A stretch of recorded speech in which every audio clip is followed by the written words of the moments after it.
எல்லாருக்கும் வணக்கம். நான் Hema Subramanian. Welcome to home cooking Tamil. இன்னைக்கு நம்ம ஒரு பிரமாதமான சீ ஃபுட் லஞ்ச் காம்போ தான் பார்க்க போகிறோம்.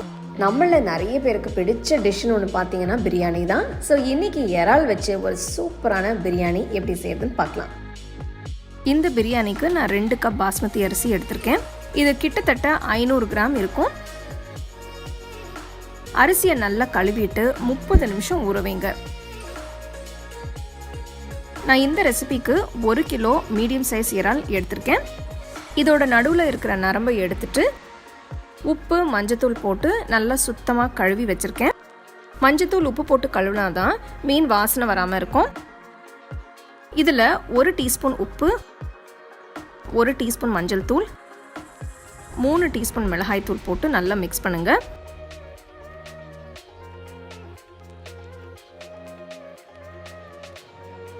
ஒவ்வொரு இறால்லையும் மசாலா தூள் நல்லா கோட் ஆகணும். இந்த மாதிரி செய்யறதுனால இறால் இன்னும் சுவையாக இருக்கும். இதை அப்படியே வச்சிருங்க. பிரியாணி செய்யும் போது எடுத்துக்கலாம். அடுத்து பிரியாணி மசாலா அரைக்க போகிறேன். இதுக்கு ஒரு மிக்சர் ஜாரில் 12 பல்லு பூண்டு, 2 இன்ச் இஞ்சி துண்டு நறுக்குனது, 10 சின்ன வெங்காயம், சின்ன வெங்காயம் இல்லைன்னா பெரிய வெங்காயம் போட்டுக்கலாம். 1 டேபிள் ஸ்பூன் ஃப்ரெஷ் தேங்காய் துருவல் போடுங்க. நான் 4 பெரிய பச்சை மிளகாய் 2 உடைச்சு போடுறேன்.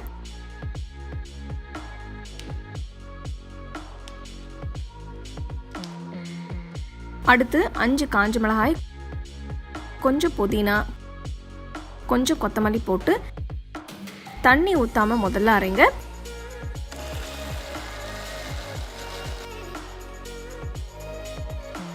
இப்போ கொஞ்சம் தண்ணி ஊற்றி விழுதா அரைங்க.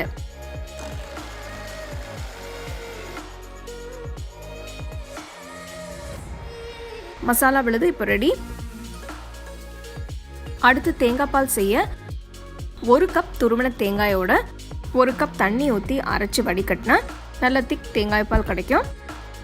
இதில் கொஞ்சம் தண்ணி சேர்த்து பிரியாணிக்கு தேவையான 2 கப் தேங்காய் பால் ரெடி பண்ணி வச்சுருங்க. இப்போ பிரியாணி செய்ய ஆரம்பிக்கலாம். இந்த பிரியாணியை நான் ப்ரெஷர் குக்கரில் செய்ய போகிறேன்.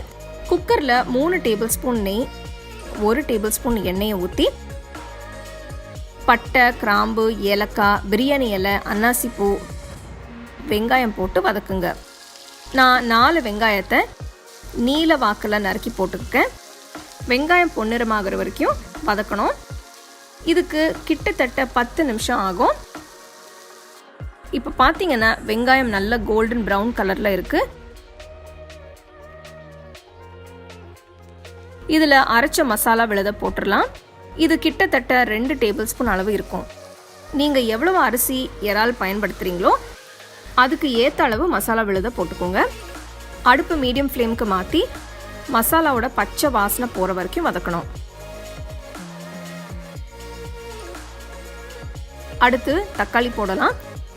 நான் 3 மீடியம் சைஸ் தக்காளியை பொடியாக நறுக்கி போடுறேன்.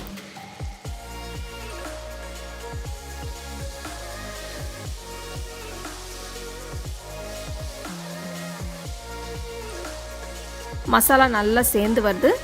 லேசாக எண்ணெய் பிரியுது. இதில் 1 டீஸ்பூன் உப்பு, 2 டீஸ்பூன் தனியாத்தூள் போட்டு மிக்ஸ் பண்ணுங்க. அரைச்ச மசாலா விழுதுலையும் ஊற வச்ச இறாலுலையும் தேவையான அளவு காரம் இருக்கு. அதனால இப்போ நான் மிளகாய் தூள் எதுவும் போடலை. இதோட கையளவு கொத்தமல்லி,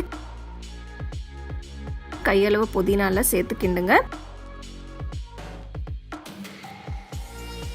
நீங்க எந்த பிரியாணி செஞ்சாலும் புதினா கொத்தமல்லி கண்டிப்பா இருக்கணும். இது ரெண்டும் பிரியாணிக்கு நிறைய ஃப்ளேவர் கொடுக்கும். மசாலா இந்த கன்சிஸ்டன்சிக்கு வந்ததும் இறாலை போடலாம்.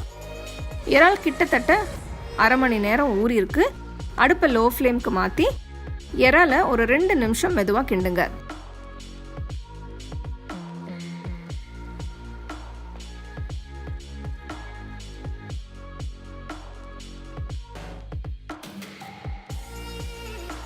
அடுத்து நம்ம எடுத்து வச்ச 2 கப் தேங்காய் பால் ஊற்றுங்க. நீங்கள் தேங்காய் பாலுக்கு பதிலாக தண்ணியும் ஊற்றிக்கலாம். மெதுவாக கிண்டி விடுங்க. ஊற வச்ச அரிசி வடிகட்டி போடுங்க.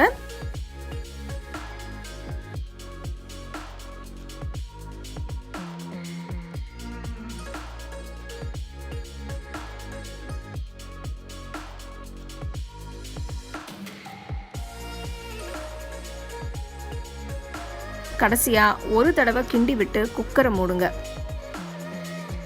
அடுப்பு மீடியம் லோ ஃப்ளேமுக்கு மாற்றி ஆவி வந்ததும் வெயிட் போட்டு 8 நிமிஷத்துக்கு வேக விடுங்க. நீங்கள் விசிலுக்காக வெயிட் பண்ண தேவையில்லை. கரெக்டாக 8 நிமிஷம் மீடியம் லோ ஃப்ளேமில் வேக வச்சுட்டு அடுப்பை ஆஃப் பண்ணிவிடுங்க. குக்கரோட ப்ரெஷர் தானாக ரிலீஸ் ஆகிற வரைக்கும் வெயிட் பண்ணி குக்கரை ஓப்பன் பண்ணுங்கள். வாவ், பிரியாணி வாசனை அட்டகாசமாக இருக்குங்க. சாதம் நல்லா வெந்திருக்கு. கலர் சூப்பராக இருக்குது. பிரமாதமான இறால் பிரியாணி இப்போ ரெடி. இதை வெங்காய தயிர் பச்சடியோட சூடாக பரிமாறுங்க. இறால் பிரியாணி பிரமாதமாக செஞ்சாச்சு. இப்போ அடுத்து இதுக்கு தொட்டு சாப்பிட்ற மாதிரி ஒரு சூப்பரான சங்கரா மீன் வறுவல் எப்படி செய்யறதுன்னு பார்த்துடலாமா? ஃபர்ஸ்ட் நம்ம மசாலாவை ரெடி பண்ணிக்கலாம். 2 முழு டீஸ்பூன் இஞ்சி பூண்டு பேஸ்ட், அடுத்து 1/2 டீஸ்பூன் மஞ்சள் தூள், 4 டீஸ்பூன் மிளகாய் தூள், 1 டீஸ்பூன் உப்பு போடுறேன். நீங்கள் உங்கள் டேஸ்ட்டுக்கு ஏற்ற மாதிரி மிளகாய் தூளும் உப்பும் அட்ஜஸ்ட் பண்ணிக்கலாம். அடுத்து 2 டீஸ்பூன் தனியாத்தூள், 1 டீஸ்பூன் சீரகத்தூள், அப்புறம் 1 டீஸ்பூன் மிளகுத்தூள் போடுங்க. நெக்ஸ்ட் நான் இதில் 2 டேபிள் ஸ்பூன் கடலை மாவு சேர்க்கிறேன். 1/2 எலுமிச்சப்பழ ஜூஸை ஊற்றுங்க. நீங்கள் நிறைய மீன் எடுத்திருக்கீங்கன்னா 1 எலுமிச்சப்பழத்தை ஃபுல்லாக பிழிஞ்சுக்கலாம். அடுத்து கொஞ்சமாக தண்ணி ஊற்றி எல்லாம் சேர்த்து நல்லா மிக்ஸ் பண்ணுங்க. பாருங்கள், நான் மசாலாவை நல்லா மிக்ஸ் பண்ணிட்டேன். மொத்தமாக நான் 1/4 கப் அளவு தண்ணி ஊற்றி மிக்ஸ் பண்ணியிருக்கேன். மீன் மசாலா ரொம்ப கட்டியாகவும் இருக்கக்கூடாது, இல்லைனா ரொம்ப தண்ணியாகவும் இருக்கக்கூடாது. இதுதான் சரியான கன்சிஸ்டன்சி. மீனை நல்லா கழுவி க்ளீன் பண்ணிடுங்க. நான் இதில் 2 பக்கமும் சின்ன சின்ன கட்ஸ் போட போகிறேன்.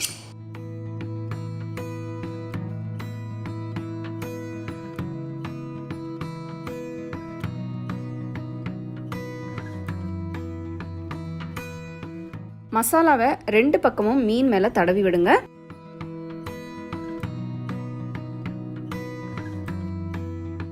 மசாலாவை கட் பண்ண இடத்துலையும் நல்லா தடவி விடுங்க.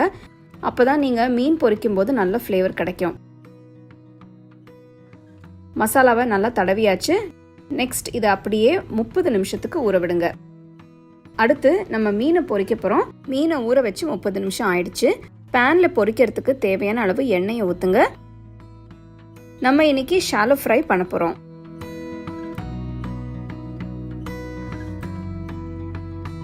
பேன் சூடானதும் மீன் பேனில் வச்சு ஃப்ரை பண்ணுங்கள். நான் இன்னைக்கு நல்லெண்ணெய் யூஸ் பண்ணுறேன். உங்ககிட்ட நல்லெண்ணெய் இல்லைன்னா நீங்கள் தேங்காய் எண்ணெய் கூட யூஸ் பண்ணிக்கலாம். டேஸ்ட்டு ரொம்பவே நல்லாயிருக்கும். ஒரு பக்கம் வெந்து கோல்டன் கலர் வந்ததும் அடுத்த பக்கம் திருப்பி விட்டு 3 நிமிஷத்துக்கு வேக விடுங்க.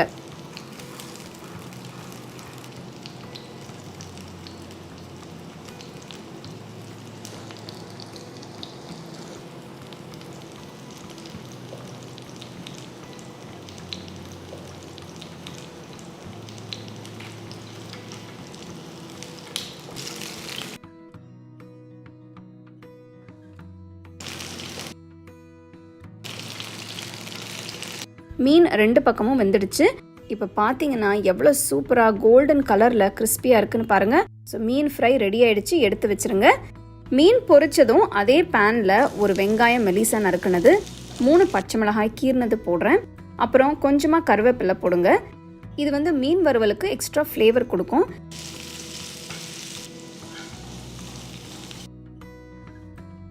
அடுப்பை ஆஃப் பண்ணிவிட்டு தனியாக எடுத்து வச்சுருங்க. நம்மளோட அட்டகாசமான ஸ்பைசியான மீன் வறுவல் ரெடி ஆயிடுச்சு. மீன் மேலே ஃப்ரை பண்ண வெங்காயம், பச்சை மிளகாய், கருவேப்பிலை போட்டு சர்வ் பண்ணுங்க.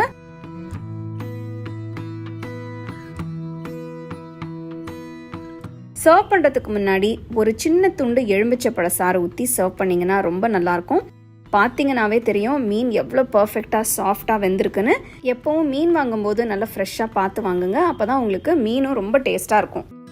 இந்த பிரமாதமான லஞ்ச் காம்போவை மிஸ் பண்ணாமல் ட்ரை பண்ணி சந்தோஷமாக உங்கள் ஃபேமிலி ஃப்ரெண்ட்ஸோட என்ஜாய் பண்ணுங்கள். உங்களுக்கு இந்த ரெசிபி பிடிச்சிருந்தா லைக் பண்ணி ஷேர் பண்ணி ஹோம் குக்கிங் தமிழ் சேனலுக்கு சப்ஸ்கிரைப் பண்ணுங்கள். மறக்காமல் பெல் ஐக்கானை கிளிக் பண்ணுங்கள். The second edition of the home cooking book is now available on Amazon as well as on shop.homecookingshow.in.